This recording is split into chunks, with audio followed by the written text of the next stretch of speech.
Bon midi et bienvenue à l'invité du midi. Merci à vous, chers téléspectateurs, chères téléspectatrices, chers internautes, d'être toujours branchés cette émission, l'invité du midi. Je rappelle que c'est tous les jours à partir de midi sur la RTVC.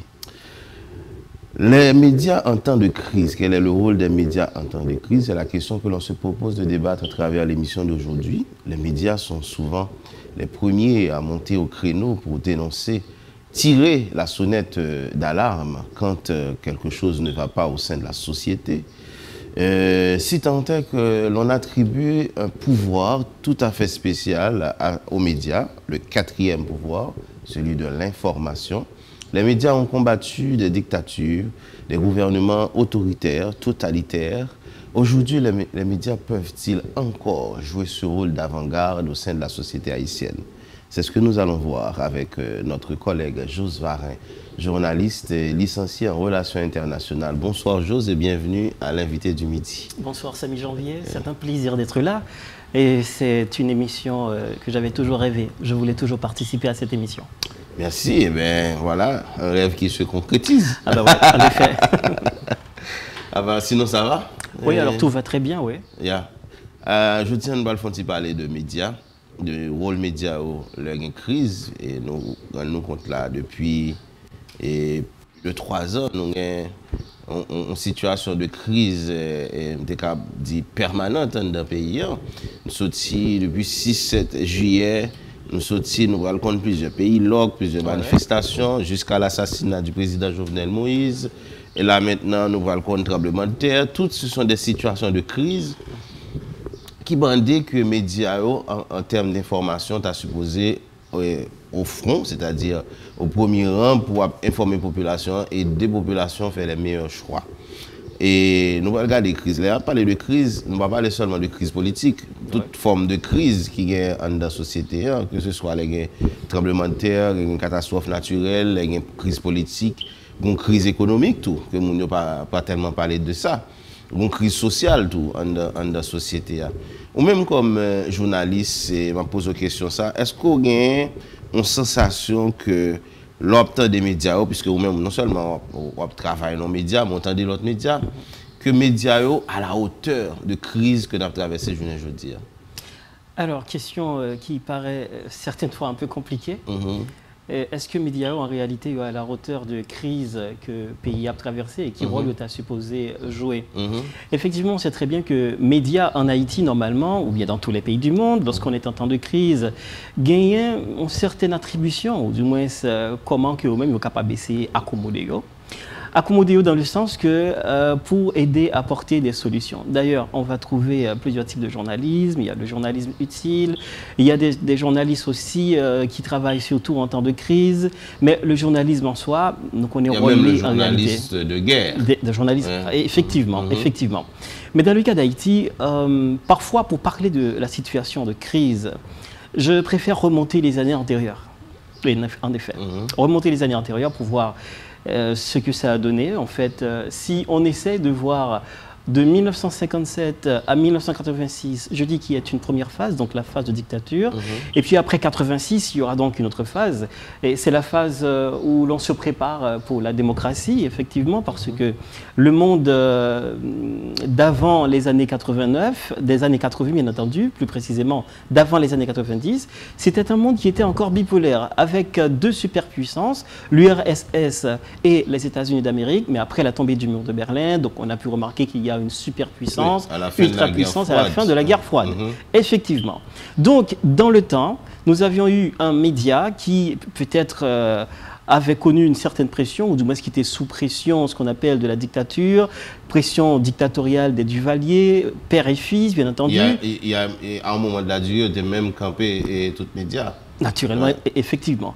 Alors, à cet instant-là, c'était extrêmement difficile de demander à un média de jouer son rôle. Mais cependant, il y avait une certaine résistance.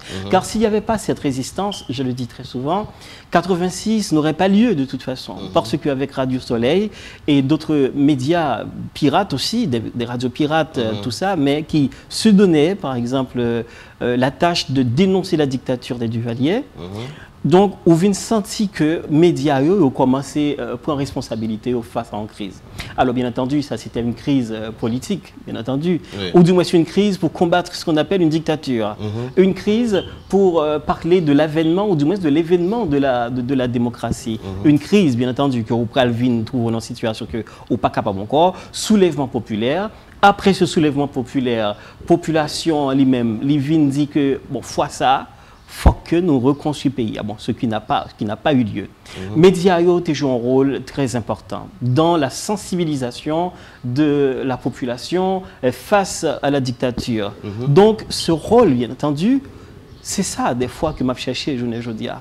Le rôle qu'a joué les médias et face à la dictature des Duvalier. Oui, en effet, oui. On avait donc cette implication. L'implication, on a vu ce que ça a donné de toute façon. On a vu ce que ça a donné. Mais aujourd'hui, si on essaie quand même de créer une sorte de parallèle, alors qu'on est à l'ère de la démocratie, est-ce que les médias jouent effectivement leur rôle contre ce qui se passe, les différentes crises? On verra donc ça tout à l'heure. C'est quand même à voir tout. Et j'ose. Et sous dictature Duvalier, c'est vrai que c'est pas tous les médias. J'ai quand même un petit groupe de médias qui était lancé dans la bataille là contre la dictature. Mais une question qui est très intéressée dans la question, le monde a réagi en Haïti dans des situations ou bien dans des contextes de crise. Oui. Et souvent, comment on réagit, le bas là, tu es pesé sur un pile, il fait mal en pile. Il y a une réaction qui, à mon avis, est disproportionnée. Et les médias qui ont bataille contre la dictature Duvalier, est-ce que vous pensez à l'époque, ils ont fait en respectant les normes et les principes du journalisme? Ou du moins, voici la question, est-ce que vous pensez que les permis dans des situations spéciales que les journalistes sont capables de faire quelques écarts aux règles et aux principes de déontologie journalistique pour faire un bien? Est-ce que vous pensez que c'est une forme de dérogation possible? Oui, ça peut se dire, une forme de dérogation possible, mais qui peut-être à un certain moment donné donc un résultat.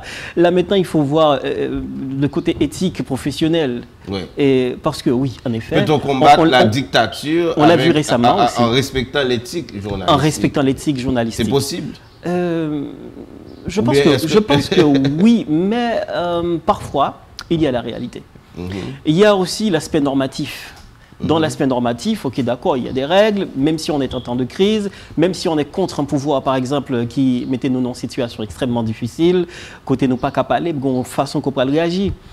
Mais l'homme, en général, il y a un niveau de pression que le prend, que le pas qu'à supporter encore, lorsque le pral réagit, la réagit très très mal.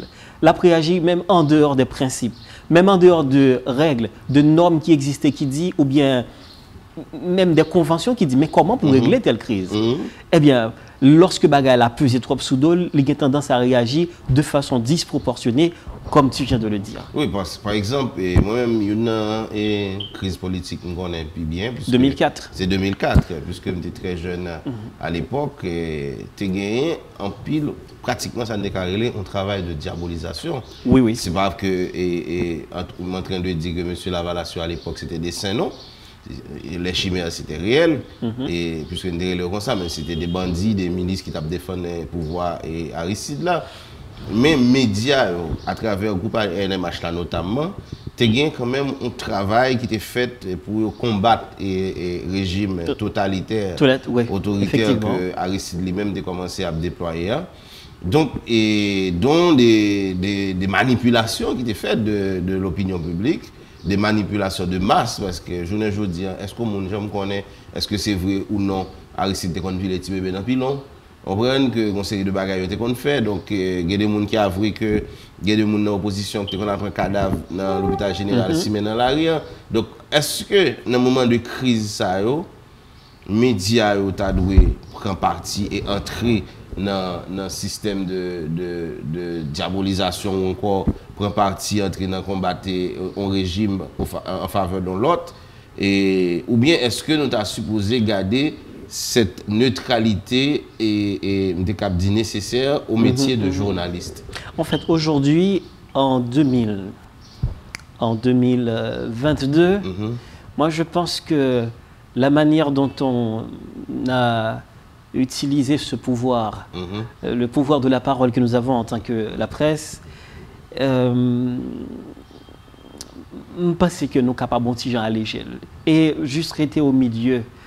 Parce que ce n'est plus la même réalité, la réalité de dictature, où l'on peut justement passer un journaliste à l'infinitif. Mais aujourd'hui, nous avons cette possibilité. Bon, il n'y a pas longtemps, il y a quand même plusieurs journalistes qui ont été exécutés. Oui, je sais. Là, je pense à Néhémie Joseph, et Vladimir Le Gagneur, et tant d'autres, tout ça. Au Speed Pétion.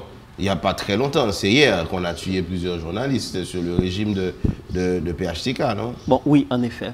En effet. Mais malgré tout, je pense que nous pouvons essayer d'équilibrer les choses. Pourquoi ça me pose la question, ça, Jose? Et où elle a sorti dans le principe-là? Après, il est difficile pour retourner la donne. Ça prend du temps, hein? Oui, effectivement. Et en même temps, il faut conscient, des fois même conscient, pas même quoi que dans la presse, là, nous suffisamment conscient que l'on n'est plus dans les normes. Naturellement. Ouais. Parce que une chose moi dit, c'est que si nous prenons classe politique, ça qui là, monsieur dame qui a fait politique, là, il a fait politique depuis 30 ans. Depuis 30 ans, et depuis 30 ans, monsieur Sao, il a parlé dans la presse. Et c'est la presse qui constituait fonds de commerce. C'est la même chose, en effet. Donc c'est nous-mêmes qui contribuons aux monstres, des monstres politiques. Mais la presse a créé des monstres également. C'est eux-mêmes qui créent monstres. Mais mieux encore, la presse, pas seulement contentée de créer des monstres, la presse lui-même en train de devenir un monstre. Donc là encore, nous faisons attention. Parce que si nous ne faisons pas autocritique là, et c'est pour l'autre monde qui va le faire pour nous, c'est dans l'autocritique là justement, on a une conscience nécessaire pour avancer. En effet, il faut quand même une sorte de recul, qui peut-être permet de voir les choses beaucoup plus, avec beaucoup plus d'éthique dans ce métier. Oui, je sais que les temps sont durs, comme Oussaud évoquait tout à l'heure, en fait, des victimes. Mais moi-même, pensé en réalité que il y a nécessité aujourd'hui, si on essaie, en fait, si on veut faire une presse équilibrée, de le faire. C'est simple. Je pense que nous devons avoir des journalistes qui peut-être beaucoup plus appliqués, qui respectent les normes du métier, donc des informations tout à fait vérifiées, parce que lorsque vous ne vérifiez pas votre information, vos informations, ça fait beaucoup plus, capable de dire, beaucoup plus de tort avec la population. Parce que en temps de crise, c'est aussi facile qu'on fait face à ce qu'on appelle une désinformation, intoxication un petit peu partout. Parce que la population, bon côté, Lyon, j'en perdu entre qui ça, tel média a dit, et puis l'autre média a dit, avec gouvernement ou bien moun qui a décidé au milieu.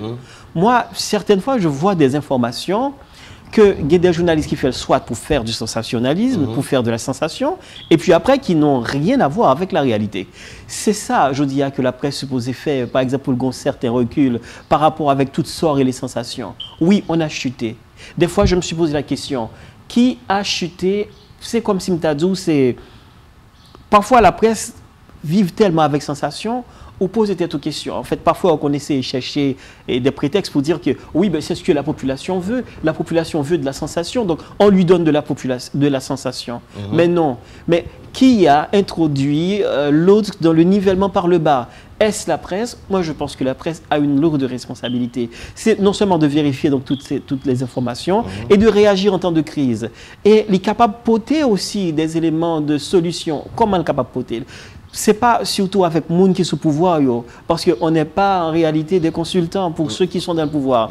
Mais le comportement de la population, ça compte aussi dans la résolution des crises. Presse là, tant qu'on nous a dit tout à l'heure, des radios par exemple qui étaient bravé le danger à un certain moment et qui se disent, bon écoutez, il faut donner de bonnes informations aux gens. Il faut d'une certaine manière, bien que nous connaissons que c'était une situation à l'époque qui était tout à fait particulière, parce qu'on avait la rage de retirer sur soi-même ce poids qui pèse lourd sur son dos, donc qui est la dictature. Donc ça veut dire, journaliste au bon côté par côté, victime tout. Mais on a vraiment combattu pour la liberté. On a combattu pour la liberté. Et ce sont des acquis quand même. La liberté de manière générale dans ce pays. De manière générale. Maintenant, cette liberté, qu'est-ce qu'on en a fait? Si nous t'avons fait, par exemple, dans les années 80, fin des années 80, aujourd'hui encore, moi je pense qu'il faut le faire de façon beaucoup plus intelligente. Qu'est-ce que vous donnez comme information? Comment vous participez à la sensibilisation des gens, des jeunes. Comment ou aider dans la résolution de cette crise? Je le dis très souvent que ceux qui sont au pouvoir, ce ne sont pas ceux, par exemple, qui viennent du ciel. Ce sont des gens comme moi, des gens normaux. Oui, ils sont normaux aussi, hein. Je ne dis pas qu'ils soient normaux, du tout pas. Mais en fait, des civils qui sont venus au pouvoir et qui peut-être viennent avec une idéologie, on bagaille que la vanne, et puis il dit, bon, il fait campagne, il vient président, il vient sénateur, il vient député. Donc c'est pour moi qui saute dans le ciel, qui tombe. Maintenant, en dedans, il y a une question comme ça, le rôle de la presse dans la crise.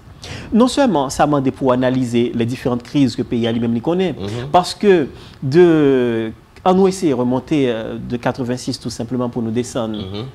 Même si peut-être nous n'avons pas vraiment l'esprit pour nous être capable d'analyser et pour que ça mais quand même nous lisons suffisamment sous période-là. Maintenant, si près ça à un certain moment que vous êtes capable de mener un combat contre la dictature, parler à la radio de cette histoire de démocratie, nous devons avoir nos droits de parler, la liberté d'expression et avoir les autres acquis de la démocratie, bien que je le dis toujours, que la démocratie reste aujourd'hui à l'état embryonnaire, parce que la majorité des droits de la population n'est du tout pas respectée. Alors à ce moment-là, on se pose la question, qu'est-ce qu'on fait? Maintenant, qui gens nous pourra essayer ouais que nous sommes capables utiles. Est-ce que Preston pas gagné un travail qu'il fait? Parce que Preston, non seulement il gagne des attributions, du moins les 3 principales missions, c'est former, informer et divertir, mais faire vendre aussi. Et faire vendre aussi, effectivement, hein, je suis parfaitement d'accord. Hein. La presse aussi, c'est un levier pour l'entreprise et pour les entreprises en effet. De pouvoir couler. Bon, on va voir également, et la presse surtout avec le capitalisme et autre chose. Donc ça veut dire les réalités qui changent aujourd'hui, la donne qui change aujourd'hui à tous les niveaux. Donc ça a introduit la presse, ou du moins ça a impliqué la presse dans des manœuvres certaines fois que nous on dit, wow, là on est allé un petit peu trop loin. Parce que c'est pas seulement en Haïti, hein, qu'il faut critiquer la presse avec ces séances de désinformation, regarder ce qui se passe sur la scène internationale quand on est en temps de guerre, tout ça. Il ne faut toujours pas croire que à des informations où l'on diabolise un camp et puis on embellit l'autre tout simplement, ce sont des anges. Et voilà, donc ils font leurs interventions, c'est divine, c'est sacré, alors que l'autre et ses interventions, c'est diabolique. On a toujours tendance, en temps de crise, c'est comme ça. En temps de crise, c'est toujours comme ça. Et chose, c'est que dehors, ils font plus de critiques sur les médias. En effet. Oui. Faire émission ça, parce qu'il faut qu'on en parle. On ne va pas qu'on va critiquer nous. Bien sûr qu'on va critiquer nous et nous peut-être très critiquables. Et une critique que et la presse là, c'est justement, des fois, la presse lui-même les verser non camp au détriment de l'autre camp. Des fois, tout, vous parlez de marchand de micro. Oui. Ça, c'est un nouveau phénomène que vous parlez de lire. Et par contre, on comprend le phénomène marchand de micro. Si vous voulez expliquer tout, et on t'a partagé avec. Eh bien, il existe aussi des opportunistes dans la presse. Ouais. Et malheureusement, ça fait mal. Et ça fait mal, effectivement. Et ces marchands de micro, comme on le dit, moi, je connais un pile dans marchand de micro, ça, un pile sans formation. En fait, la population connaît, moi, content. Et c'est une bagaille tout. Ils ont mesuré critique ou bien jugement à partir de eux-mêmes qui, après, aller vers la presse comme des flèches. Qui a touché presse là, effectivement. Maintenant, qui sont-ils en réalité? Qui est-ce qui produit? Comment société a arrivé à produire type d'opportuniste qui prend la presse en otage? Et certaines fois, ce sont des gens qui n'ont rien à voir avec le métier. Oui. Ils sont venus de alors, partout. Alors, cette fois, c'est la presse qui prend en otage. Non, c'est presque un pilote domaine. C'est presque un pilote domaine.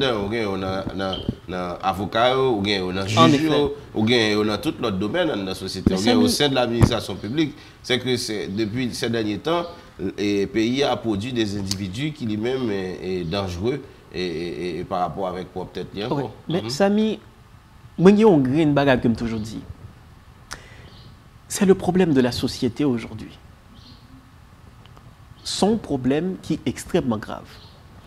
Notre société, à nous, effectivement, pendant ces 30 dernières années, peut-être produit en fait des personnages après un certain temps qui viennent au petit monde des affaires politiques, au petit monde de la presse, qui pas gagné non seulement aucune vision, aucun attache, par exemple, pas aucun attachement avec la société. Je ne sais pas, est-ce que c'est la vie dure parfois. Côté où jeune mounio plus, c'est des opportunistes. Et opportunistes un petit peu partout. Et quand les opportunistes sont partout dans un pays qui demande d'être reconstruit, parce que la reconstruction d'Haïti, ce n'est pas tout simplement les bâtiments, mais c'est également reconstruire l'être haïtien. Alors si par exemple, que problème n'a pas expliqué, moi dit que c'est au niveau de notre société, certaines fois, il faut remettre en question.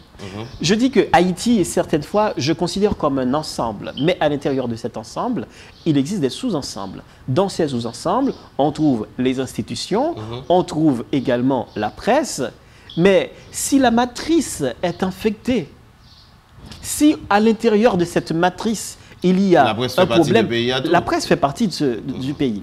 C'est ça que fait des fois, me dit, qui a mis la presse dans cet état? Qui a descendu la presse à ce niveau si bas? Est-ce la presse qui a descendu la population ou c'est la population qui a descendu la presse?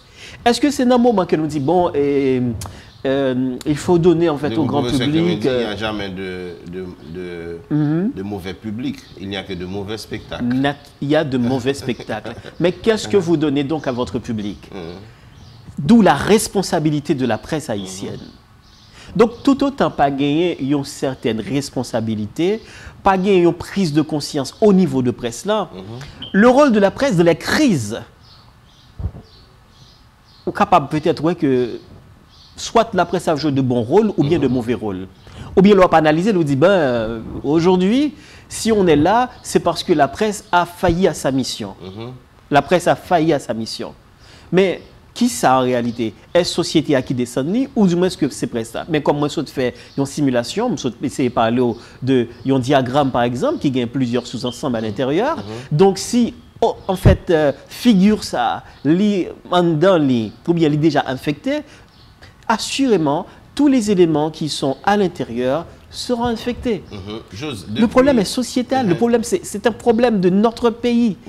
Donc ce n'est pas la presse à elle seule, tout simplement. C'est revoir l'haïtien, c'est reconstruire l'être haïtien. Et ça, il faut quand même voir dans la sociologie haïtienne, et c'est garder pour tendance à partir de moment, comment ils ont évolué, crise, comment ils ont évolué, qui ça qui est à la base, chosifier crise là, faire tout nos faits, un objet d'étude pour essayer de comprendre. En effet, d'accord avec vous. Mais bon, l'autre aspect avant l'évolution média. Depuis l'année 2000, les médias viennent développer. Ils ne viennent pas faire médias même genre encore. J'ai fait médias longtemps avec Kounia, c'est des débats différents. Très différents. Kounia, Mounio vient des outils technologiques à la disposition de médias qui sont plus performants et qui permettent un accès beaucoup plus rapide à l'information. Là, je pense à par exemple médias en ligne depuis l'année 2000 comme ça. Nous songeons que le groupe alternatif pour lancer Alter Presse, qui est pratiquement le premier média en ligne que avec Godson Pierre. Avec Godson Pierre. Mais après, surtout dans les années 2000, après 2010, nous allons gagner, pratiquement ça ne est capable de relayer, un pullulement de médias en ligne. Oui, surtout avec l'arrivée du Web 2.0. En effet. Et les médias en ligne ont changé donne complètement, je veux dire. Ce qui rend un petit peu difficile certaines fois, la tâche des médias traditionnels, comme la radio, la télévision, tant que Jean-Noué là n'a fait télévision traditionnelle. La première chose, c'est tout simplement le contrôle. Pas si traditionnel que ça, puisque nous là, nous... Bon, oui, en effet, pas si traditionnel. En effet, parce qu'il faut quoi accommoder avec la nouvelle réalité. En effet. Mais sauf que au niveau des médias traditionnels qui s'accommodent avec la nouvelle réalité, les nouvelles donnes, c'est qu'il y a quand même une sorte de bribe du respect de l'information. C'est vrai, nous connaissons un pile monde dans des médias traditionnels qui a fait sensation. Ça, nous pas qu'à... Mais au niveau de ça, nous les médias en ligne, je ne veux pas les diaboliser. Au contraire, ils permettent que l'information aille plus loin. Et ce sont des journalistes aujourd'hui qui peuvent braver le danger, qui sont capables d'aller dans des zones de tension et faire vivre des informations. Mais en pile fois, on se pose la question. Aujourd'hui, n'importe qui avec un téléphone peut se déclarer « je suis journaliste ». Ah ben, je suis journaliste parce que je filme, je vous fais vivre un événement qui se passe dans tel espace. Eh bien, voilà. Et puis, tout le monde les appelle journalistes, effectivement. Mais ce ne sont pas des journalistes, en réalité. Mais, même si on parle de nos jours de journalisme citoyen. Aujourd'hui, le contrôle de l'information, je suis vraiment sidéré de le dire, pas voulu dire contrôle, mais la divulgation de l'information, parce que eux-mêmes, ils sont capables d'aller plus rapide. C'est comme si nous c'est eux qui accaparent. Et les accaparent, ils n'ont pas traité avec autant de professionnalisme. Ils ont accaparé et ils baoul avec un pile sensation. Population plus qu'on a, ça qui fait que nous gagnons attention comme si qui commençait à détourner ou senti que nous plus aller vers la consommation de l'information sur le web 2.0 en ligne de préférence. Et que radio traditionnelle avec télévision traditionnelle, je dis, ils ont commencé à perdre. La radio, toutefois, maintient sa force de frappe. Bon, oui. Et c'est la télévision qui en paie le prix, en fait. Moi, je le dis toujours, c'est un terrain vraiment très vierge en Haïti, la télévision. Et la télévision n'a jamais été exploitée, non du tout pas. Moi, je suis vraiment désolé de le dire. Pas suffisamment. Parce que dans le temps, nous connaissons quelques médias qui ont fait effort. Mais je dis avec réalité, nous gagnons donc toute technologie qui existait, nous gagnons certaines facilités dans la réalisation des émissions, certaines fois. Avec un téléphone, on peut faire des merveilles. Mais malheureusement, jusqu'à présent, la production au niveau de la télévision est vraiment très très peu. Oui, parce que même les outils de la radio aussi ont évolué. Aujourd'hui, on a le podcast. Oui, on a le podcast. C'est une nouvelle forme qui permet aussi d'être en ligne. De consommation de l'information, oui. De diffuser en ligne. Donc, c'est-à-dire que les moyens ont beaucoup évolué. Les moyens ont beaucoup évolué. Mais en même temps, ça met aussi en danger le métier de journaliste. Le métier de journaliste. Parce que, à cause, plusieurs monde ont accès avec les moyens technologiques, ça a grand pile monde, parce qu'ils ont utilisé eux, qui imaginaient peut-être que ces journalistes seraient pour ça. Mais le journaliste citoyen, si on peut l'appeler ainsi, qui est capable de jouer un rôle intéressant dans la mesure où il a attiré l'attention sur un phénomène. Oui. On dit, par exemple, on a passé Torcel là, par exemple, et puis on a qui arrive pour une image et avec téléphone, une vidéo ou bien un son. C'est un outil, c'est un instrument qui est capable important pour un vrai journaliste. Mais pas parce que monsieur prend les diffuser qui fait que automatiquement c'est journalisme qui l'a fait. Parce que cette information-là, il faut qu'elle soit traitée, il faut quand même présenter sous certaines formes journalistiques pour que les vignes ont information, nous capables de dire qui vérifier déjà, il faut vérifier les. Et puis la guérir sur le réseau pour que les gens consomment. Donc ça veut dire que gagne quand même un avantage et en même temps un inconvénient pour que vous utilisez de nouveaux médias, ça oui, ces médias en ligne. Et il y en a tellement. Mais c'est dangereux quand on perd leur contrôle. Leur perd du contrôle média en ligne. Ça, ce qu'on imagine aux dégâts, c'est capable de faire dans l'information qu'il y a bail. Parce que, en fait, à l'école de journalisme, on vous dit toujours, si vous ne vérifiez pas votre information, donc pas la peine de diffuser. Alors que nous avons des médias qui fonctionnent aujourd'hui de façon informelle, qui diffusent, ou du moins qui parlent des informations parfois qui n'existent pas en réalité. Ou du moins parfois, sans qu'on regarder, il y a des gens qui seulement regardent un titre, mais ils ont souvent fait ça. Hein? Ils ont regardé le titre là tout simplement, et puis ils disent, bon, je confirme telle information parce que j'ai vu le titre. Mais quand tu cliques et tu ne vois pas cette information, eh bien, vous voyez que c'était bobard en réalité. Ouais, c'était bobard. Kounia là.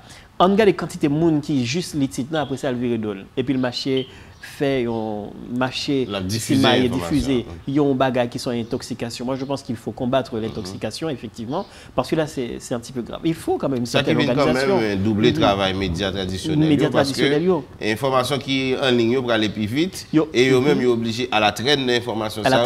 À chaque fois une information qui diffusé sur les réseaux sociaux, ils sont même obligés de responsabilité pour vérifier l'information ça, d'où l'existence de l'autre phénomène assez nouveau qu'on appelle le fact-checking, c'est-à-dire capacité au gain pour vérifier l'information doublement, 2 fois même, pour que ou certain que l'information ça ou capable de la gueule. Ça que tu pas, c'est qui fait que l'on vérifie l'information toujours plus bon.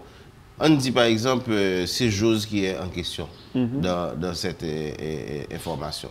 Bon, on doit laguer information sous chose et pour faire des dégâts dans la famille, pour faire des dégâts auprès de ses enfants. C'est un et outil puis, fragile. Après, tout le monde va rendre compte que ce que dit sous chose là, n'est pas vrai. Donc, c'est plus gros bagage qui arrive un journaliste pour faire une bonne information, pour obliger à retourner sur lui, parce que justement, on ne peut pas prendre le temps nécessaire pour vérifier. Même dans les directs. Et même si j'ose a le droit de réponse, par exemple. Oui, mais les gens qui n'ont pas tant de réponses, les gens qui n'ont pas des informations, pas nécessairement même les gens qui ont des droits de réponse. Là. Donc, tu avais dit dans la tête, là, et ça a été dit sur choses là, sont vérité, et on va le marcher parler de tous côtés. Donc, c'est difficile de se faire réhabiliter quand on a été attaqué. Moi, je suis tellement prudent dans le domaine de l'information, Samy, que certaines fois, je me réserve, je me mets un petit peu, je fais très attention, par exemple, quand je donne une information au conditionnel. Parce que l'haïtien ne croit pas au conditionnel. Le conditionnel en information n'existe pas pour l'haïtien. Non, du tout pas. Parce que quand vous donnez une information au conditionnel, on affirme tout simplement. Oui. T'as assemblé. Et puis tout le monde dit tel bagage fait en réalité. Et on n'a pas cette culture. On n'a pas cette culture. Alors mieux vaut vérifier. Mais pendant que vous vérifiez, donc il y a des médias qui sont à la recherche des views. Les views pour $1 américain ou je ne sais pas combien ça se paye, eh bien, ils ont fait l'argent, c'est tout. La course à l'audimat, la course aux views. Alors ça, c'est un véritable problème. Je pense qu'il met la presse très très à mal aujourd'hui. Le souci d'informer les gens n'existe plus. Parce qu'il y a un aspect capitaliste, donc c'est faire beaucoup plus d'argent. Ce qui rend aujourd'hui extrêmement difficile le problème, en fait, et la tâche ou bien le travail de la presse haïtienne. Ça rend extrêmement difficile ce travail. Parce que il y a un groupe monde, c'est comme si on dit des médias, pendant où moi PC codé, et puis l'autre média lui-même, qu'est-ce que ça va chercher? Lui-même va chercher views, va chercher $1 sur Internet. Maintenant, on se pose la question. Qui fait du journalisme aujourd'hui avec son cœur? Qui fait du journalisme aujourd'hui rien que pour informer, avec le sentiment de partage?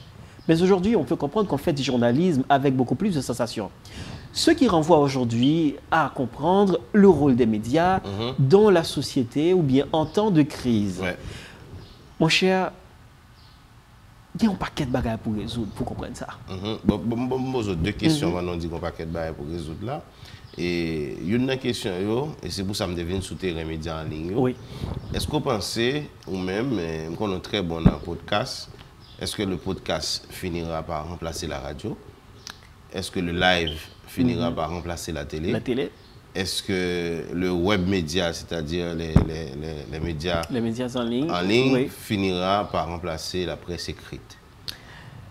J'ai été à la 70e Assemblée Générale des Nations Unies à New York, c'était en 2015.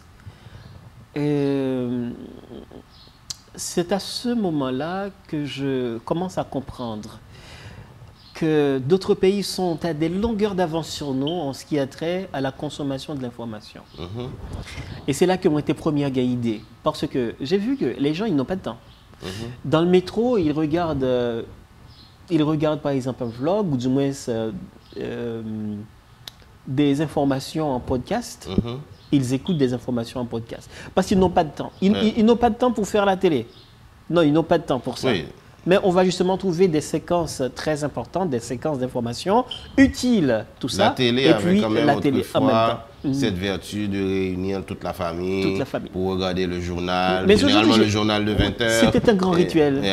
Mais c'était un rituel familial. En réalité, cette réalité sociale n'existe plus. Ça n'existe plus, ça n'existe plus. Et la télévision a tendance à disparaître. Effectivement, un changement dans le comportement des consommateurs. Et s'il y a un changement dans le comportement des consommateurs, cela veut dire en même temps qu'il y a un changement de mode, de la façon dont on vend, par exemple, les produits. Eh bien, tout le monde, c'est podcast, on n'a pas de temps, on travaille très dur, et puis en plus, vous avez l'information à portée de main. Par exemple, si on a cette émission-là diffusée à midi, si on ne peut pas attendre sa rediffusion, donc on pourra justement aller sur Internet, on écoute en replay, on regarde en replay. Alors c'est ça. À ce moment-là, en retournant ici, je me suis dit, ok, je pense que dans Kafoussa n'a pas obligé d'arriver là-dedans. Parce que nous avons aujourd'hui des jeunes de moins de 14, 15, 16 ans, ou du moins 15, 16 ans. Tu ne sais pas qu'on est radio-télévision, non? Non. Ou d'accord avec gens qui fait avec smartphone, si moun année 2000-2010, yo pas connaît radio avec télévision. Hein. Maintenant, l'appareil de télévision fonctionne comme un gros téléphone. Comme un gros téléphone, oui, aujourd'hui. C'est-à-dire avec écran tactile, et toutes les fonctionnalités d'un téléphone. Naturellement. Ça veut dire qu'ils s'accrochent beaucoup plus à ce qu'on appelle leur smartphone, et puis c'est là qu'ils consomment des informations.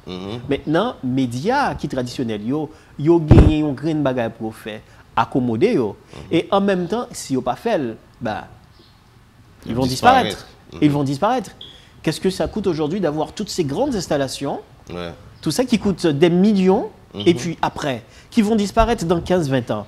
Je dis en Haïti, 15-20 ans, mais dans les autres pays, ils commencent à disparaître en réalité. Ils s'accommodent. Par exemple, quand on prend France Info, ou quand on prend, pas France Info, je veux dire, France 24, quand on prend d'autres grandes chaînes, CNN, tout la ça, télévision française est en train de s'adapter. Soit on s'adapte, ou l'on meurt. Et la radio aussi s'adapte et publie plus de podcasts beaucoup plus de d'émissions ordinaires comme on le fait en général à la radio. Et aujourd'hui, vous avez, en fait, même les reportages changent de format. Oui, en effet. Le type de reportage que vous consommez, par exemple, en écoutant une station de radio, et en train de donner des informations, ou en regardant la télévision, on n'en produit plus. Aujourd'hui, on a pour le visuel. Ça veut dire les images, les textes. Et avec un format court, parce que les gens ne vont pas regarder quelque chose de 30 minutes, de 45 minutes, de 50 minutes ou 1 heure, 2 heures, 3 heures. Non, pas du tout. Donc, du tout pas. Là, même dans les lives, parfois, on prend les temps forts, tout simplement. On prend les temps forts, en effet. Le live peut toujours être disponible, il n'y a pas de problème. Donc la réponse, les médias traditionnels doivent s'y mettre pour pouvoir s'adapter. Pour pouvoir s'adapter. Alors, au mode Bounio Remedi et battre sac là, battre ma coûte là tout. C'est vrai que les médias traditionnels sont en perte de vitesse, comme on se dit ça tout à l'heure là. Mais de notre côté, les médias en ligne, les nouveaux médias souffrent quand même de ce manque de professionnalisme. Parce que je regarde les deux textes, les gars écrits sur les médias en ligne, il y a des fautes graves. Donc il y a certains principes et cardinaux qui ont fait quand même le dada des médias traditionnels. Autant vous entrez dans la presse, dans la radio, même dans la radio Caraïbe, là, pour entrer, il faut faire test voix, il faut regarder sur le niveau de rédaction et tout ça. Oui, effectivement. Maintenant qu'on est là, nous ne pas dans tout Shelby ça encore. Il suffit que nous avons un téléphone dans main, il y a un texte tête en bas et puis les voient la ligne. Avant, c'était une honte pour celui qui écrit un texte qui reste et que tout le monde va regarder les fautes. C'est comme si lorsqu'on écrit un texte comme ça et puis tout le monde a regardé quantité de fautes qu'il a donné, ou t'es quand même envie à le fou était tout. Je ne vais pas dire mon machine non, mais où tu as tellement honte que Alfou était tout en bas et pour où Joss était là. Mais aujourd'hui, je dis en fait, cette débandade, ou je ne sais pas, ça devient donc la grande mode, même si la personne commet des erreurs, ben, ça ne fait rien du tout. Le texte a beaucoup d'erreurs, ben, c'est rien, ce sont des fautes vraiment monumentales. Il n'y a pas que la mort des médiums, des médias en tant que des supports, il n'y a pas que la mort des supports, mais aussi la mort des gens médiatiques. Oui, en effet. Et sur le net, on voit plus de brèves. De textes courts, d'informations, même au niveau de vidéos, aussi c'est des émissions très courtes. Et au bout de 45 minutes, on perd l'attention. 45 minutes, c'est déjà assez énorme. Aujourd'hui, on produit des émissions de 5 minutes, de 2 minutes et de 3 minutes.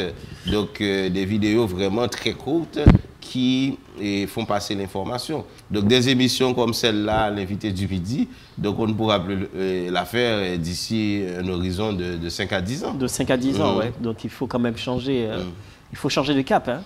Ou du moins s'adapter avec la nouvelle réalité. Oui, la télé telle qu'elle est aujourd'hui, ça peut rester, ça peut exister, mais après quelques temps, donc qu'est-ce que ça va faire? Donc, qu'est-ce que ça va faire après quelques temps et qu'est-ce que ça va devenir? C'est la grande question qu'on se pose très, très souvent. Et on va toujours trouver une situation pour adapter, redéfinir rôle également dans l'autre tendance, et pas l'autre tendance, mais dans nouvelle réalité. Parce que là, vous n'allez pas tout simplement produire des émissions à la télé ou à la radio tout simplement, mais il faut aller là où se trouvent les jeunes. Les jeunes consomment beaucoup plus d'informations sur Internet. Mais il y a de petits formats dans lequel on peut justement faire passer des informations. Alors, si on fait passer des informations, on les fait passer très bien. Et puis, formation très courte, concise, très simple et à la portée de tout le monde. Parce que là, l'information est devenue aujourd'hui beaucoup plus démocratisée. À un certain moment, quand on écoutait de la radio, même si on ne comprenait rien, ben voilà, on écoute, on ne comprend rien du tout, ben ça va. Peut-être on va poser la question à quelqu'un d'autre. Bon, qu'est-ce que pas à l'échelle même. Oui, je me rappelle une fois, je faisais une émission, et puis il y a une vieille dame qui est venue auprès de moi, donc elle m'a dit mon enfant, petit garçon, me connaît, ou parlez bien. C'est plaisir ça pour moi entendre chaque jour qu'a fait émission ça. Même si je ne comprends rien, mais même quand on est petit, je vais comprendre quand même. Ça fait un plaisir, je toujours dire petit pour entendre. C'est là que je comprends nos bagailles. Souvent, fois, nous disons que si nous descendons si bas, c'est parce que la population m'a dit. Je ne crois pas.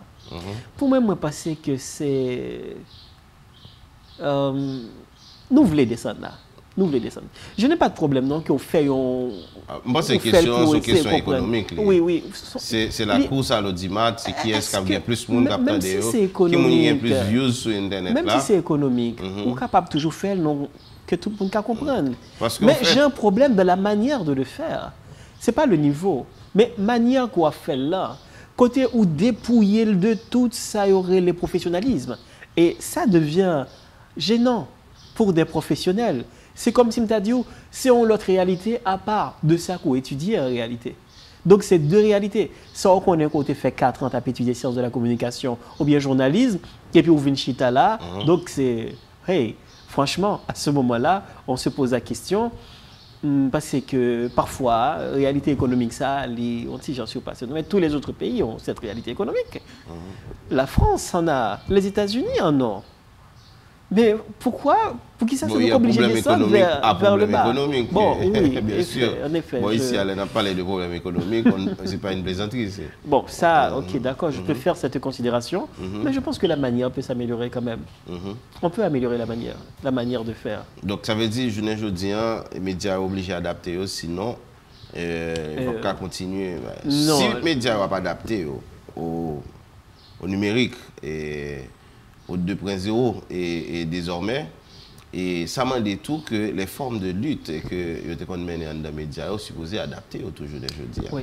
Vous savez que nous avons aujourd'hui, oui, je viens sur ça, mais pendant que je dis adapter, que je dis en réalité que nous n'avons pas gagné le temps pour que les médias vivent gens que gens y a, mais bon, l'autre bagage, il faut nous tenir compte de lui.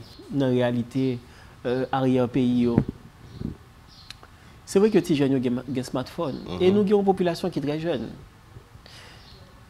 Les gens qui ont 35 ans, 40 ans, mais il y a un pile dans le monde qui peut-être pas de grand niveau, qui utilisent un téléphone, c'est vrai. Il faut appeler son smartphone. Mais qui pas consommé tant qu'outil jeune, même qui est plus ou moins capable d'utiliser plusieurs fonctions dans le téléphone. Mais les gens en pile dans il y a beaucoup de gens là toujours. Et il y a des radios, il y a des télévisions. Ils ont trouvé ici, même à Port-au-Prince, un petit peu partout dans le pays, encore beaucoup plus dans l'arrière-pays, comme on le dit très souvent. Moi, j'aime pas dire ça, mais quand même une façon de vous situer, par exemple, dans les pays provinciaux et tout ça. Ça y aurait les arrière-pays. Eh bien, quelque sorte. Et transition, la petit temps, oui, quand même, si nous regardons la réalité.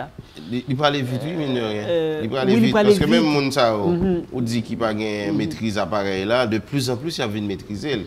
Parce qu'ils se font guider par les jeunes. Mais maintenant, est-ce qu'il n'y a pas des enjeux économiques, par exemple? Est-ce que l'organe qui l'a pour ça, le régulateur, il voulait le tout? Parce que si, par exemple, la dame qui travaille avec moi à la maison, m'a installé WhatsApp là pour les 2 premières fois, mais 3e fois, elle a installé c'est lui qui a installé pour compte lui. Donc ça veut dire qu'il a évolué, donc ça va vite.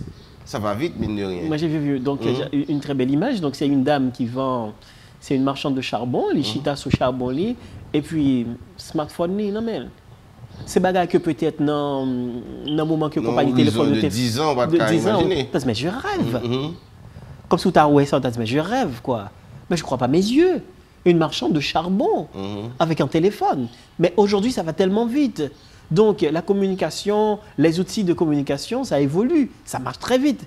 C'est peut-être là que moi, je rejoins que, bien que je me dis que ça prend un petit temps, mais mine de rien, ça peut aller vite quand même. D'après le dit tout à l'heure, et j'ose, c'est vrai que les médias ont changé aujourd'hui. Hein? Les médias en ligne ont envahi le terrain.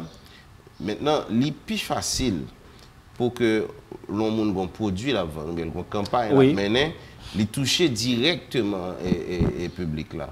Oui. Ce qui fait que le travail média qu'on a fait d'avant-garde, le travail de défense de la société que les médias ont fait avant, il vient paraître plus difficile pour faire à partir de médias en ligne. Effectivement, c'est un plus gros problème parce que moi, j'ai lu également beaucoup d'ouvrages et beaucoup d'articles parus dans des médias internationaux et parus également dans des colonnes nationales aussi, et qui posent aujourd'hui le problème ça que nous posons aujourd'hui.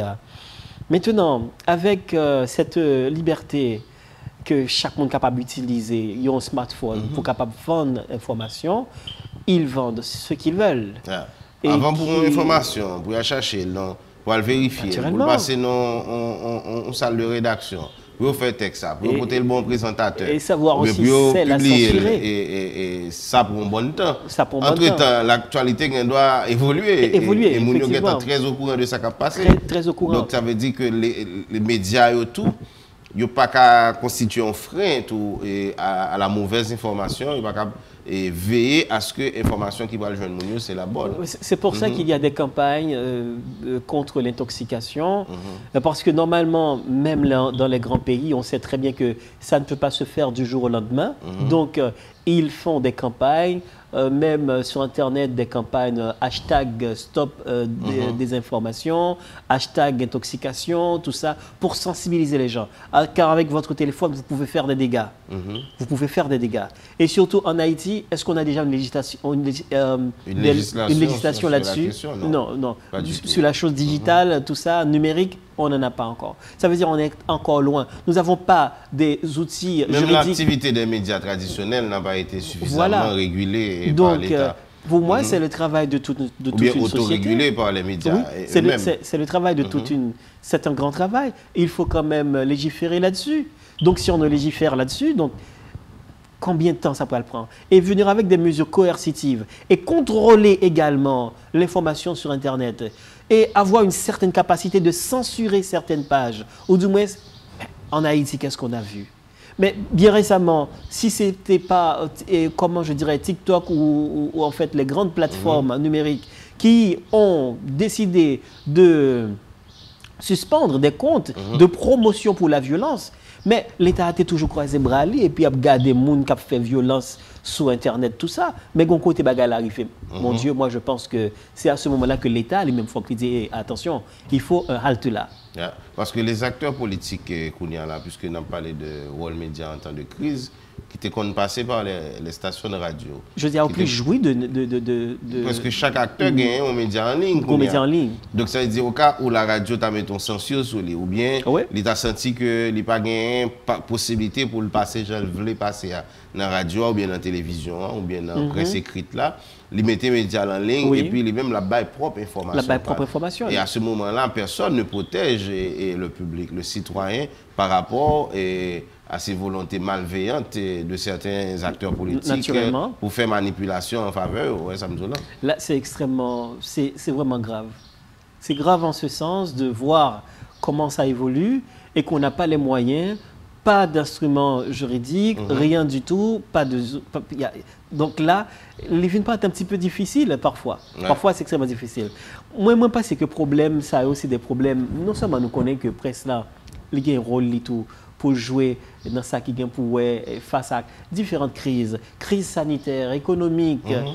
Mais rôle presse là, c'est d'informer au mieux, donner les meilleures informations.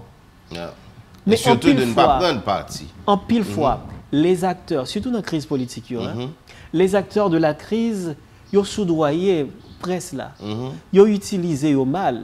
Parce que je dis aux plus jeunes des journalistes que nous comprennent et que toujours dit que ce sont des journalistes entrepreneurs, parce qu'ils ont leur micro, eh bien, si vous avez telle information, vous connaissez telle information, comment lier, tant pour me bailler avec la population, me bailler avec le public là, moun ça lui-même, les concernés, eh bien ça le fait, il aller vers organe de presse ça, ou bien médiatique ça, et puis il dit, on cache ça, on ne peut pas bailler telle information. Donc il y a un contrôle sur lui. Parfois, on dit tête moi. Des fois, c'est même pas au niveau du média, globalement. Naturellement. C'est au niveau du journalisme même. Du journalisme même, oui, effectivement. On sait très bien. Et c'est même là tout pour comprendre nos bagages au niveau de médias. Est-ce qu'on te connaît, pendant les dernières années, ça, sous printemps ou analysé, est-ce qu'on pas ouais, salle des nouvelles, de plus en plus, il y a moins de valeur? Oui, bien sûr. Face à des émissions politiques? Oui, en effet. Oui, il y a populaire, il y a grand pile views, et puis il y a influent. Les patrons de médias n'investissent plus dans les salles de nouvelles. Oui. S'ils investissent, ils investissent peu. Oui, parce que l'information est normale, ne fait pas gagner de views. On comprend tout que moun yo tellement entré, ou du moins, les médias ont tellement habitué moun yo avec sensation, que tant pour moun a regarder ou bien tant des éditions de journal, avec des informations bien traitées, tout ça, tout un travail, reportage, les pitons attendent yon moun qui a parlé de par lui-même. Oui, qui prend fait, qui prend fait, qui a tordé. En pile fois, c'est des journalistes, non, bon, je ne veux pas les appeler des journalistes, ce sont des gens qui n'ont aucune formation, car on sait déjà qu'il existe bien un pile qui est sorti de nulle part, ou bien qui est sorti dans horizon qui n'a pas rien pour ensemble avec journalisme. Mais parce que y a un gros gauche, il a parlé, il a campé au côté, et puis il dit, bon, Ariel, ou bien n'importe qui, il est capable de citer non, eh bien, il est capable de parler dans la radio. Il est capable de aura, il est capable de permettre que les médias jeune beaucoup plus de publicité, parce que tout autant il y a plus de monde. Si on va parler dans la radio, il a fait Chanel YouTube. Il a fait Chanel YouTube, effectivement. Nous sommes à la fin de l'émission. J'ose, et en guise de conclusion, qu'est-ce qu'on doit dire? Adieu l'information, adieu le journalisme, adieu la presse. Je ne suis pas tellement trop alarmiste. Moi, je pense tout simplement qu'il faut revoir la société haïtienne dans son ensemble. Cela veut dire que une prise de conscience. Et il y en a un qui me toujours quoi là-dedans, c'est par l'éducation. Même si on va définir avec quel type d'éducation, parce qu'aujourd'hui, nous avons une jeunesse qui est diaspora dans son propre pays. Je ne veux pas dire diaspora. Oui, diaspora dans son propre pays. Parce que tout le monde toujours connaît que ici, c'est une transition. Poser la question à beaucoup de jeunes, ils vont dire « Ah ben moi, dès que je trouve les moyens, je pars. Je laisse ce pays, je vais quelque part d'autre. » C'est extrêmement dur. Mais il faut quand même une prise de conscience pour que nous pas gagner des chutes de valeur. Et ces chutes de valeur, ça, Joseph, fait nous gagner des séries de monde qui pas capable de responsabilité. Que ou vient pas qu'à parler de responsabilité de la presse, le rôle de la presse. Parce que pour parler du rôle de la presse, il faut qu'il y ait des gens qui pour faire lui. En effet. Mais si pas des gens qui pour faire lui, eh bien, c'est une utopie. Donc, si on se met à éduquer naturellement, à éduquer nos journalistes, on finira le peu de journalistes qui existent, ils veulent partir, ils veulent aller ou bien faire autre chose, parce que ça ne rapporte vraiment pas grand-chose. Et ils n'ont pas de voix, leur voix peut-être pas plus haut, parce que c'est le monde qui a fait bouillot. Et le monde qui a fait bouillot, c'est même bien plus d'importance dans l'espace radio. En effet. Oui. Merci Jose, merci Samy d'être passé sur le plateau de l'invité du midi. C'est un plaisir. D'accord. Mesdames, Messieurs, c'est donc la fin de cette édition de l'invité du midi. Nous avons avec nous Jose Varin, qui est un journaliste, un confrère dans RTVC. Nous avons regardé avec lui la presse dans temps crise. Nous avons fini l'émission pendant que nous avons pensé, mais vraiment tout à fait spécial pour notre confrère et grand frère Gérin Alexandre, Jean-Gérin Alexandre, qui vient de perdre sa mère. Donc, nous pensons à la famille Alexandre pour cette perte énorme. Nous cassons rendez-vous pour une autre fois. Nous disons tout le monde qui était branché. Merci. Au revoir.